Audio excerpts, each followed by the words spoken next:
هل تعتقد أن النصوص لها معنى واحد ثابت؟ فكر مرة أخرى، فكل قراءة للنص تولد معنى جديدا. غادامير يرى أن النصوص ليست مجرد كلمات جامدة، بل كيانات حية تتحاور معنا.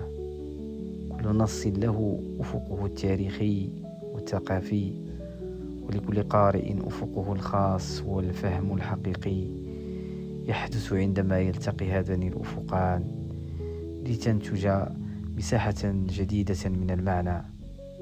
القراءة عنده ليست استهلاكا، بل حوار حي يغير القارئ نفسه. الأحكام المسبقة ليست عائقا، بل شرط أساسي للفهم، شرط أن تكون مرنة ومنفتحة. باختصار، المعنى ليس ثابتا بل ديناميكي ومتجدد مع كل قراءة. النص لم يقل كلمته الأخيرة بعد، وكل قراءة جديدة هي فرصة لفهم جديد. شاركنا ما النص الذي غير طريقة تفكيرك، واشترك في ما وراء الفكرة لمزيد من الحلقات عن فلسفة النص والتأويل.